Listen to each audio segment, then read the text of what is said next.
આજરોજ ખંભાળા મુકામે પ્રાથમિક આરોગ્ય કેન્દ્ર જે નવું સ્થાપિત થઈ રહ્યું છે તેમની થોડીક મુલાકાત માટે આજરોજ આવ્યા છીએ. તો સૌપ્રથમ હું તમને કેમેરામેનને વિનંતી કરું કે આપણું સ્વાગત છે અહીંયા દેખાડશો. તમારું સ્વાગત અહીંયા ખાડામાં પગ મૂકશો એટલે સીધો જ અહીંયા પગ ભાંગવાની સાથે જ તમારું અહીંયા સ્વાગત થાય છે. અને અહીંયા તમે થોડુંક ભાઈ આ બધું બતાવજો. અહીંયા પિલોર છે એ અહીંયા મને એવું લાગે છે કે કોન્ટ્રાક્ટર પાસે ગ્રાન્ટ ખૂટી ગઈ છે એટલે નીચેની ભાગમાં છે એ પિલોર હેડ્યો નથી એટલે આને વજન આવતાની સાથે જ હજી આનું ઉદ્ઘાટન પણ થયું નથી. એ પહેલાં જ ત્યાં જાળી છે એ વળી ગઈ છે. તમે સારી રીતે જોઈ શકો છો.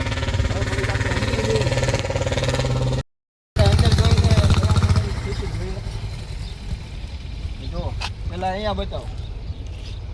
આ દવાખાની અંદર એન્ટર થાવ એટલે શરૂઆતમાં જ તે આ ભાગની અંદર અહીંયા ખુલ્લા બ્લોક અને પથ્થર ખડકી દીધા છે. કારણ કે આ અહીંયા સુધીની મને એવું લાગે છે કે પૂરા ગ્રાન્ટની વાતે છે એટલા બ્લોક ઘેટ્યા છે ભાઈને. પછી આખું કેમ્પસ કેમેરામેનને બતાવવા વિનંતી કરું છું. ભાઈ આ બતાવો. આમ ઓલી રોડની હાઈટ પણ બતાવો. કોઈ પણ જગ્યાએ નવા બિલ્ડિંગ બનતા પહેલાં રોડની લેવલ પ્રમાણે એની સપાટી કરવી જરૂરી છે. તેમ છતાં અહીંયા કોને મંજૂરી આપી દીધી અને આખું દવાખાનાનું બિલ્ડિંગ પણ ઊભું થઈ ગયું. આની રજૂઆતો કરવામાં આવી તેમ છતાં કોઈ અહીંયા સ્થળ પરીક્ષણ કરવા માટે આવેલ નથી. તમે અહીંયા બ્લોક પાછળ છે એનું લેવલ પણ તમે જોઈ શકો છો. આ બ્લોક છે હજી તો અહીંયા ઉદ્ઘાટન પણ થયું નથી. તેમ છતાં બ્લોક છે એ બધા નીચે બેસી ગયા છે. કારણ કે આ એક પાણીના સ્ત્રોત માટેનો હોદ્દો જ છે. અહીંયા કોઈ પ્રકારની ભરતી કરવામાં આવી નથી અને એમનામ ખણી દેવામાં આવ્યું. આ તમારું સ્વાગત કરે છે. આ વરસાદના પાણી માટેના ભૂંગળા મૂકેલા છે. ઉપર જે પાણી ભરાય એ બધું અહીંયાથી નીકળશે ભાઈ. આ નીકળશે એટલે અહીંયા ખુલ્લું જાય. આમ આપણે સ્વાસ્થ્યની વાતો કરવાની છે. સરકાર મોટી મોટી વાતો કરે છે પણ આ બધું વરસાદનું પાણી છે એ ખુલ્લું સીધું અહીંયા નીકળશે. અહીં નીકળશે એટલે અહીંયા રસ્તામાં બધાને પાણીમાંથી તરીને દવાખાનાની અંદર દાખલ થવાનું. એની કોઈ વ્યવસ્થા નથી પાણીના નિકાલ માટેની. ત્યાર પછી હજી તો આનું ઉદ્ઘાટન પણ નથી થયું. એ પહેલાં છે આ બધું તૂટવા ભાંગવા મળ્યું છે.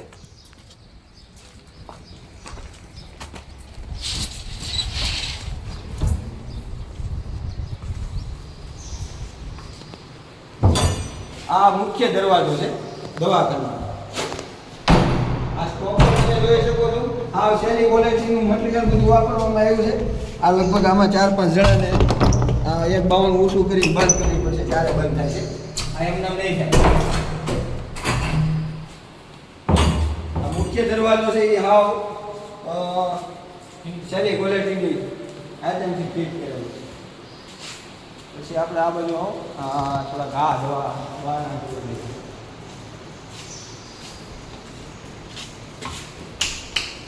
તમે આ ખાલી પ્લાય એમનો ખાલી રાઉન્ડ જ સારો છે. બાકી બધી સાવ વિશા ભાવની વસ્તુઓ છે એ ફિટ કરેલી છે. આ બધું તમે જો આ મને 6 મહિના માંડ હાલે એવી પરિસ્થિતિ છે. 6 મહિનામાં તો બધું રોકું થઈ જાય.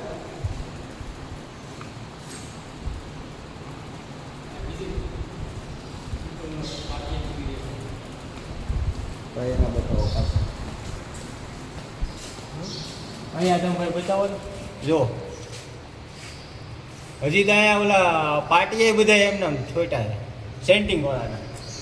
ખાલી એમના અસ્તર કરીને કલર કરી દીધો છે એટલે એના કાંડ બધા એમાં કલરની અંદરના ભાગમાં બધા ઢકાય છે.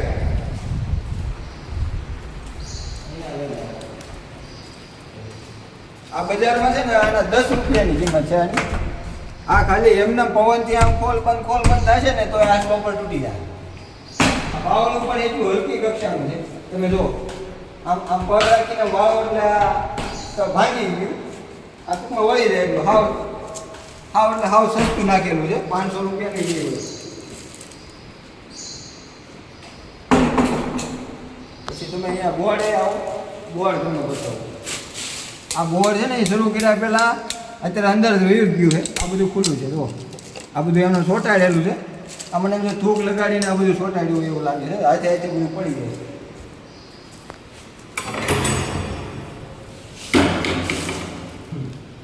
આવું સંડાસ જેવો એવું લાગે. કોમ્પ્લેક્સ રૂમ કોઈ નહીં જેવો બને હોય પણ આ તમે જો બોર્ડ બધા હાવ લગડા છે. પછી આગળ આ બહારનું જો આ તો હજી આનું તો શરૂઆત નથી પેલા મવડાઈ ગયું છે. હા ભાંગી ગયું.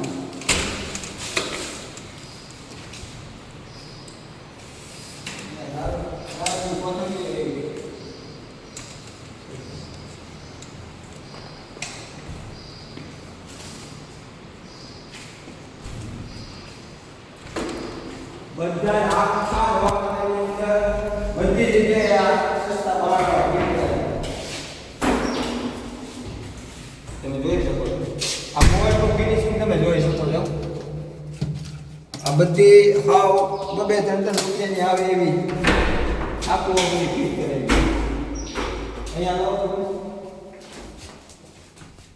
અહીંયા તમે જોઈ શકો છો પાણીના નિકાલ માટે જાળી કે કોઈ વસ્તુ મૂકેલી નથી. એમના પીવીસી ફિટ કરીને નાખી દીધી છે.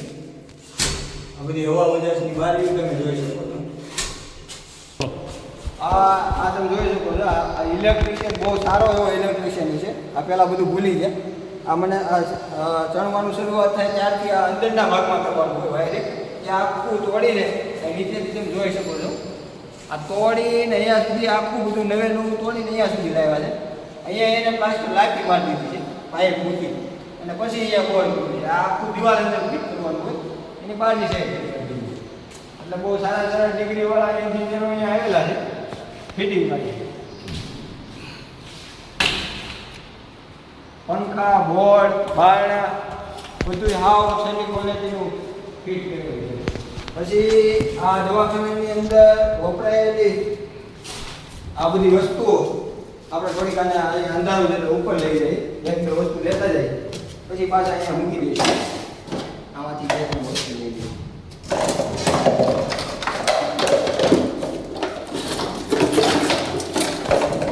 આવો ઉપર આવો. અહીંયા બતાવો.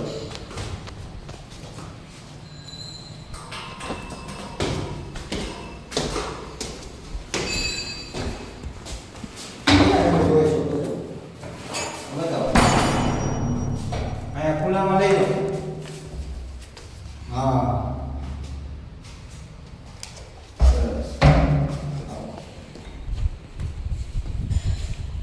હા અહીંયા બતાવો ભાઈ. આ હાવ મેં પીવીસી સાથે લગભગ 5 વર્ષ સુધી ધંધો કરેલો છે. એટલે આ હાવ નોન આવે છે અને સાવ સસ્તી મળતી વસ્તુ છે. અને ભટકાડો એટલે તૂટી જાય. આ બધી બહુ સારી એવી આ બધું તૂટલું છે. જો વગર તોડે તૂટી ગયેલું છે. આવું બધું આની અંદર ફિટ કરેલું છે. આમાં કાંઈ કોઈ પ્રકારનું લેવલ નથી. અને અહીંયા ઉષાણ છે, અહીંયા ખાડા છે અને અહીંયા તો આ બધું જો બતાવો ભાઈ. આ બધું આ હિલ્સ પડે હલે છે. આમાં સ્ટાઇલ ફિટ કરવાની હોય લગભગ મારા ખ્યાલ મુજબ. એસ્ટિમેટ મંગાવશું ત્યારે આઈડિયા આવશે. પણ આ બધી પેપર લગાડીને આ લોકોને ગુમરાહ કરવાનું કામ કોન્ટ્રાક્ટર દ્વારા કરવામાં આવે. અહીંયા બતાવો આ બધું છે તિરાડ પડી ગઈ છે. હજી તો આનું ઉદ્ઘાટન કરવાનું બાકી. અહીંયા એમના ટેપ મારી દીધી છે. એટલે જ્યારે વરસાદ આવે અને ભેજવાળી દિવાલો થાય ત્યારે આખા બિલ્ડિંગની અંદર શોર્ટ આવે તો જ કંઈક દુર્ઘટના ઘટે. એના સ્ત્રોત માટે અહીંયા બોરવેલ તો કરવામાં આવ્યો છે પણ બોરવેલની બેઠક માટેની કાંઈ વ્યવસ્થા કરવામાં આવી નથી. હાલ પૂરતું અત્યારે એમને રાખી દીધું છે. એવું આમ દેખાય છે કે અહીંયા ચાલુ કામ છે. એટલે આને આપણે જતું કરીએ. અહીંયા લેટાવો. અહીંયા સરસ મજાના પીવાના પાણી માટેનો ટાંકો બનાવવામાં આવ્યો છે પણ આને ઢાંકવા માટેની કોઈ વ્યવસ્થા કરવામાં આવી નથી. એટલે કોઈ અહીંયા અંધારામાં આવે તો સીધું ટાંકામાં વહી જાય અને અહીંથી સીધા જાય ઇમરજન્સી દવાખાનામાં લઈ જાય એવી કન્ડિશન છે. હજી હાલમાં તે હમણાં સણતર કરેલું છે. આ ટૂંકમાં આ બધું પડી ગયેલું છે. એટલે આ ફરીથી નવું પ્લાસ્ટર કરી આ ટૂંકમાં એકવાર તમે જોવો છો એમ કલરે થઈ ગયેલો છે. પણ અહીંયા ઉભરા તવડાઈ પડી ગયા. જો તમે જોઈ શકો છો. આ હજી દવાખાનાનું ઉદ્ઘાટન જ બાકી છે. એ પહેલાં આવું બધું થઈ ગયું છે. એટલે 1 વર્ષમાં તો આ બધું પડી જાય એવી પૂરેપૂરી શક્યતાઓ છે. 2001ની અંદર અહીંયા પણ તમે જોઈ શકો. અહીંયા છે ને બતાવો. 2001ની અંદર ખંભાળા ગામે પ્રાથમિક આરોગ્ય કેન્દ્ર આ જ જગ્યા ઉપર બનેલું. ત્યારે લગભગ હું હાથ ઊંચો કરું એટલે મારી હાઈટ 6 ફૂટ છે. 7 ફૂટની પ્લિન્થ અહીંયા પીએમ રૂમની હતી. એ પીએમ રૂમ અહીંયા જૂનો પાડીને નવો પીએમ રૂમ બનાવવામાં આવ્યો છે. બતાવો આ બધું જો. આ બધું આમના ઉદ્ઘાટન કરવાની ઉતાવળ છે ઘણા જગ્યાએ થઈને. પછી આમાં કંઈ ઠેકાના છે ડાબી બાજુ. અહીંયા જો આખી દિવાલ છે એ તમે જોઈ શકો છો. આખી ભેજ આ નીકળે છે જો પાણી. એટલે આમાં શોર્ટ લાગવાની શોર્ટ સર્કિટ થવાની પૂરેપૂરી શક્યતાઓ છે. અહીંયા આખા રૂમની અંદર ભેજ છે. ત્રણેય ખૂણામાં તમે જોઈ શકો.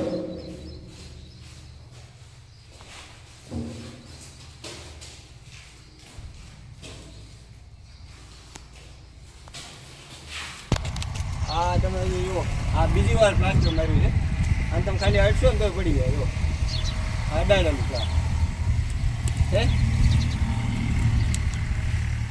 આ બીજી વાર કર્યું છે. હજી આને લગભગ 2-3 વાર કરશે ત્યારે માંડ રહે એવી પરિસ્થિતિ છે. આપણે આખી હોસ્પિટલનો આમ ફરતે રાઉન્ડ મારીને આવ્યા છીએ. આ શરૂઆતનો જ ભાગ છે. તમે અહીંયા જોઈ શકો છો ખૂણામાં. આ બધુંય મને એવું લાગે છે કે આ ધૂળથી સણતર કર્યું છે, રેતીથી સણતર કરેલ નથી. આ 2 વર્ષની અંદર આ બધું પડી જાય તેવી શક્યતાઓ છે. તમે આ જોઈ શકો છો. આવ ખબલેલી હાલતમાં છે. આ બધું પડી ગયું છે. આટલા મોટા ગામની વસ્તીની અંદર જો આ પ્રકારના કોન્ટ્રાક્ટરો કામ કરતા હોય તો નાના નાના સેન્ટરમાં કે નાના ગામમાં જે સરકારી કામ થતા હશે તેમની હાલત શું હોય એ તમે વિચારી શકો છો. હવે જ્યાં સુધી આ દવાખાનાનું કામમાં જે એના એસ્ટિમેટ પ્રમાણે જે સારી કંપનીઓની વસ્તુ વાપરવાની છે એ વસ્તુઓ નહીં વપરાય ત્યાં સુધી આ દવાખાનાનું કામ અથવા આ દવાખાનાનું ઉદ્ઘાટન કરવા દેવામાં નહીં આવે એવી ગ્રામજનોની સખત સૂચના છે.